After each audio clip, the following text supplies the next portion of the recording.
మాతృదేవోభవ పితృదేవోభవ. నేను మీ శ్రీధర్. నా నెంబర్ 9295909819.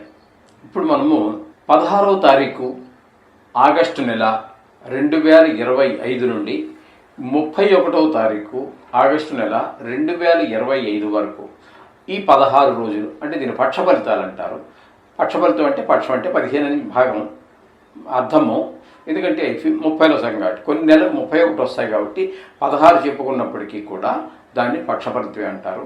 ఇప్పుడు ఈ ఆగస్టు నెలలోను జూలై నెలలోనూ కూడా నెలకి 31, ఇంకా మిగతా వేరే ఉన్నాయి, కానీ వరుసగా 2 నెలల్లో 31 రోజులు వచ్చేటటువంటిది జూలై ఆగస్టు 2 నెలలు. పోయిన నెలలో కూడా అట్లే వచ్చింది, ఈ నెలలో కూడా 30, ఎప్పుడు కూడా అలాగే వస్తుందండి అది. అందుచేత ఇప్పుడు ఈ 16 రోజులు దాన్ని పక్ష ఫలితాలను మనం చెప్పుకోవాల్సి ఉంటుంది. ఇప్పుడు పక్ష ఫలితాల గురించి తెలుసుకోబోతున్నాము. వృశ్చిక రాశి వారికి 16వ తారీఖు ఆగస్టు నెల 2025 నుండి 31వ తారీఖు ఆగస్టు నెల 2025 వరకు గోచార ఫలితాలు ఏ విధంగా ఉన్నాయో సశాస్త్రీయమైన పద్ధతిలో తెలుసుకునే ప్రయత్నం చేద్దాము. ఇందులో నా కల్పనలు కానీ నా సొంత మాటలు కానీ ఏమీ ఉండవండి. శాస్త్రం ఎంతవరకు చెప్పిందో అంతవరకు మాత్రమే చెప్పడం జరుగుతుంది. అలాగా శాస్త్రమే కావాలనుకున్న వాళ్ళు మా దాన్ని సబ్స్క్రైబ్ చేయవచ్చు. బలవంతంగా మిమ్మల్ని మీరు ఏదో రిక్వెస్ట్ చేసేసి మా సబ్స్క్రైబ్ చేయండి, లైక్ చేయండి అని అడగటం ఏముండదు. శాస్త్రీయ పద్ధతిలో మీరు తెలుసుకోవాలి అనుకుంటే మీరు లైక్ చేయండి. లేదు మాకు పురాణాలు చాలా బాగా చెప్తున్నారు మీరు కొంతమంది అది నాకు నచ్చుతుంది అంటే అది మీ ఇష్టం. కొంతమందికి అది ఇష్టం ఉంటుంది, కొంతమందికి హాట్ ఇష్టం, కొంతమంది స్వీట్ ఇష్టం. మీ ఇష్టాన్ని బట్టే ఉంటూ ఉంటుంది. ఓకేనండి. ఇప్పుడు ఈ వృశ్చిక రాశి వారికి తీసుకున్నట్టయితే 4వ స్థానంలో రాహుగ్రహ సంచారం జరుగుతున్నది. అలాగే నిజానికి 5వ స్థానంలో సంచరించేటటువంటి అంటే మీనరాశిలో సంచరించేటటువంటి శని కూడా 4వ స్థాన ఫలితాలనే ఇస్తున్నారు. కాబట్టి ఇక్కడ 4వ స్థానంలోనే శని రాహువు, ఇది సుఖస్థానము అని పేరు దీనికి. కాబట్టి ఇక్కడ మీకు ఉన్నటువంటి సుఖాలు ఏమైతే ఉన్నాయో గృహము, భూమి, వాహనము, ఈ విద్యలు ఇట్లాంటివన్నీ కూడా మీకు కొంత ఇబ్బంది కలిగించేటటువంటి పరిస్థితి ఉంటుంది. మీ తల్లిగారి ఆరోగ్య విషయంలో కూడా కొంచెం జాగ్రత్త తీసుకోండి. అదే కాకుండా ఈ శని 4వ స్థానంలో ఉండటం వల్ల మొన్నే తప్పించుకున్నారు, కానీ శని అర్ధాష్టమ శని నుంచి ఇప్పుడు మళ్ళీ ప్రత్యేకించి ఈ వక్ర గతిలో ఉన్నన్ని రోజులు కూడా మళ్ళీ మీకు అర్ధాష్టమ శని ఉన్నట్టుగానే మీరు పరిగణలో తీసుకోవాలి. ఆ ఇచ్చే ఫలితాలు అర్ధాష్టమ శని ఫలితాలు ఇస్తాడు, అందులో సందేహం లేదండి. ఓకే. ఇకపోతే 8వ స్థానంలో గురు సంచారం జరుగుతున్నది. 8వ స్థానంలో గురు సంచారం అంటే మీకు గురు బలం లేనట్టుగానే లెక్క.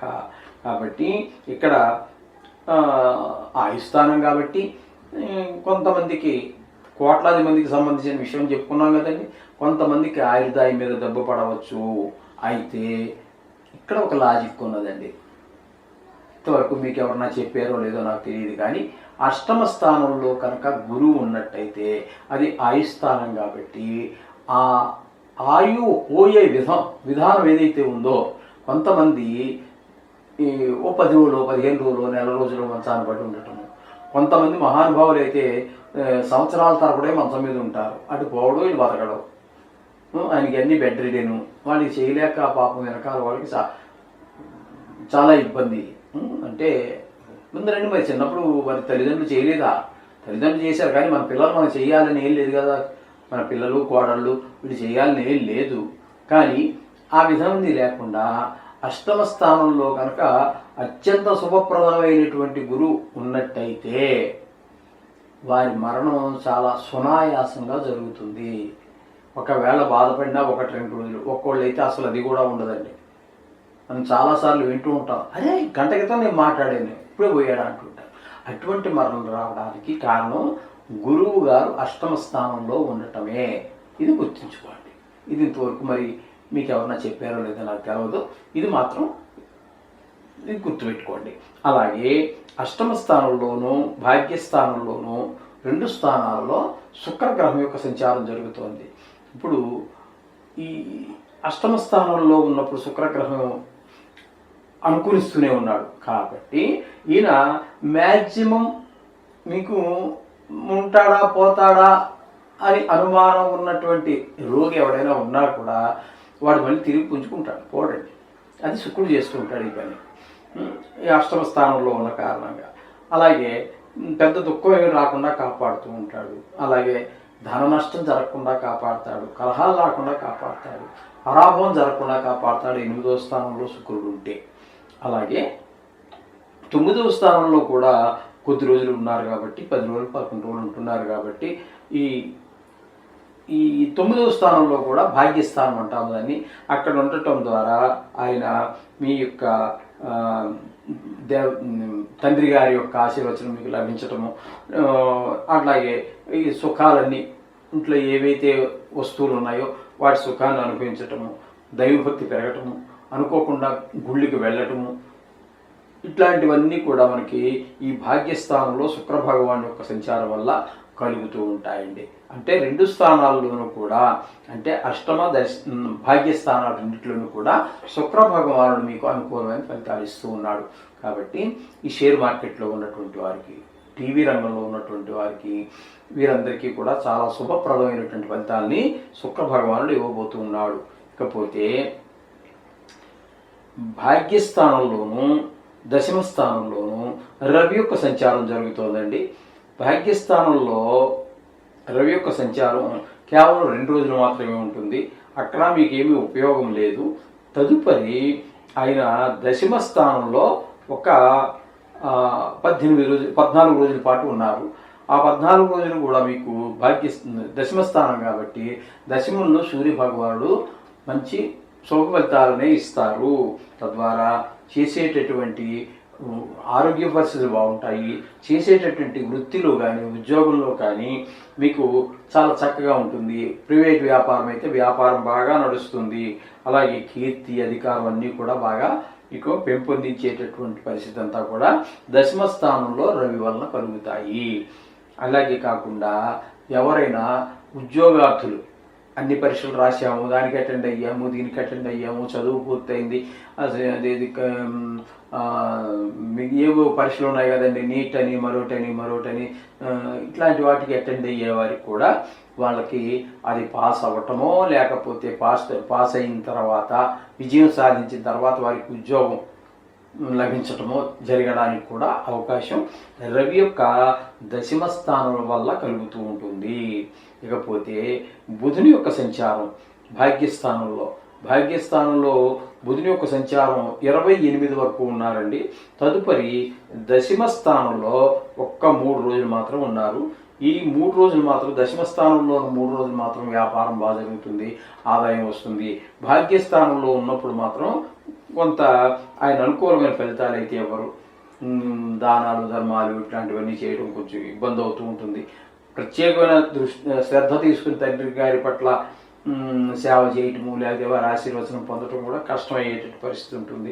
ఈ విధమైన పరిస్థితులన్నీ కూడా భాగ్యస్థానంలో ఉన్నప్పుడు రవి వల్ల కలుగుతూ ఉంటాయి. ఇకపోతే కేతువు ఇక్కడ మీరు తీసుకున్నట్టయితే మీకు దశమ స్థానంలో కేతు కూడా సంచారం కూడా జరుగుతుందండి. దశమ స్థానంలో కేతు సంచారం శుభ ఫలితములను అయితే ఇవ్వజాలదు. వృత్తిపరమైన ఇబ్బందులన్నీ కలగజేస్తూ ఉంటాడు ఆయన. మీరు ఎంత కష్టపడినా కూడా మీరు కష్టానికి తగినటువంటి ఫలితం రాదు. ఇంకొకటి ఏంటంటే అక్కడ మరి ఎంత పెద్దవాళ్ళైనా కూడా సేల్ ట్యాక్స్ వాళ్ళని, ఇన్కమ్ ట్యాక్స్ వాళ్ళని, ఇకపోతే ఫుడ్ ఇన్స్పెక్టర్స్ అని ఇట్లాంటి వాళ్ళు దానికి సంబంధమైనటువంటి ఇప్పుడు మెడికల్ షాపే ఉందనుకోండి, దానికి సంబంధించినటువంటి మెడికల్కి సంబంధించి వాళ్ళు ఎవరో వస్తూ ఉంటారు, అప్పుడప్పుడు శాంపిల్స్ తీసుకెళ్తూ ఉంటారు, ఎక్స్పైరీ డేట్లు చూస్తూ ఉంటారు, అందులో డూప్లికేట్లు చూస్తూ ఉంటారు. కొన్ని ప్రభుత్వం నిషేధించినటువంటి మందులు కూడా వీళ్ళు అమ్మడం చేస్తూ ఉంటారు, కొన్నిటికి బిల్లులు ఉండవు. ఇటువంటి ఏదో రకమైనటువంటి ఇబ్బందిని వాళ్ళు ఎదుర్కోక తప్పదు. కేతు ఇక్కడ ఉన్నంతకాలం, దశమ స్థానంలో ఉన్నంతకాలం వృశ్చిక రాశి వారికి ఈ బాధ తప్పదు. ఇటువంటి రకరకాలైనటువంటి ఇబ్బందులు కలగజేస్తూ ఉంటాడు కేతు. ఇకపోతే ఏకాదశ స్థానంలో కుజుని యొక్క సంచారం జరుగుతోందండి. ఏకాదశ స్థానంలో కుజుని యొక్క సంచారం చాలా శుభప్రదమైనటువంటి ఫలితాలు అన్ని వస్తాయి. అన్ని లాభం అన్ని లాభాలేగానే ఉంటాయి. సోదరులందరూ సహకరిస్తూ ఉంటారు. ధనార్జన బాగుంటుంది. మీరు ఏ వ్యవహారం చేసినా కూడా అందులో మనసు పెట్టి చేయగలుగుతారు. పరిపూర్ణమైనటువంటి విజయాన్ని కూడా సాధిస్తారు. ఈ విధమైన ఫలితాలన్నీ కూడా కుజుని యొక్క ఏకాదశ స్థానం వల్ల కలుగుతూ ఉన్నాయి. ఇంకా కొన్ని గ్రహాలు ప్రతికూలతలు ఉండనే ఉంటాయి, చెప్పుకున్నాం కదండి. అది కామన్, అందులో సందేహం లేదు. సాక్షాత్తు భగవంతుడే కూడా మానవ రూపంలో కూడితే అనేక కష్టాలు పడవలసినదే.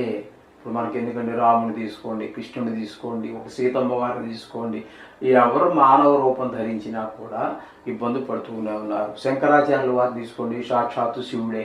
అటువంటి మహానుభావుడు ఎన్ని ఇబ్బందులు పడ్డారండి మరి ఆయన. అలాగా అవన్నీ తప్పవు. మానవ రూపంగా జన్మెత్తాక కర్మలు అనుభవించడానికి, అది మంచివైతే మంచి కర్మలు, చెడ్డైతే చెడ్డ కర్మలు అనుభవించడానికి తప్పకుండా ఈ జన్మ ఎత్తిందే కర్మలు అనుభవించడానికి. కాబట్టి అవి ఉంటాయి. వాటి గురించి మీరు ఊరికే బాధపడిపోయి, కొంతమంది డిప్రెషన్లోకి పోయి, కొంతమంది ఆత్మహత్యలకు సిద్ధపడి, కొంతమంది ట్రైన్ కింద, కొంతమంది బాయిని దాగి, కొంతమంది నదుల్లో దూకి, ఇలాంటి వ్యవహారాలు ఏం చేయమాకండి. దానివల్ల చాలా అనర్థాలు ఉన్నాయి. ఏదో ఒక సందర్భంలో మనం చెప్పుకునే ప్రయత్నం చేద్దాము. దానివల్ల వచ్చే నష్టం ఏ విధంగా ఉంటుంది అనేది అవసరం అయితే ఇదే ఇప్పుడు ఈ షూటింగ్లోనే లాస్ట్లో ఒక 2-3 మినిట్స్ అది కూడా చెప్పుకుందాం. అది కూడా చూడండి. మీ రాశి ఫలితమే కాకుండా అది కూడా చూడండి. చూసినట్టయితే మీకు కొంచెం అర్థమయ్యేటట్టుగా నేను చెప్పడానికి ప్రయత్నం చేస్తాను. నా శక్తి మేరకు, మీ శక్తి మేరకు మీరు అర్థం చేసుకోవడానికి మీరు ప్రయత్నించండి. నేను చెప్పడానికి ప్రయత్నం చేస్తాను, మీరు అర్థం చేసుకోవడానికి ప్రయత్నించండి. ఈ విధంగా ప్రతికూలంగా ఉన్నటువంటి గ్రహాలకు కూడా జపం చేసుకోవడం ద్వారా మనం సానుకూలమైనటువంటి ఫలితాన్ని తప్పకుండా పొందవచ్చు. శుభం భూయాలు.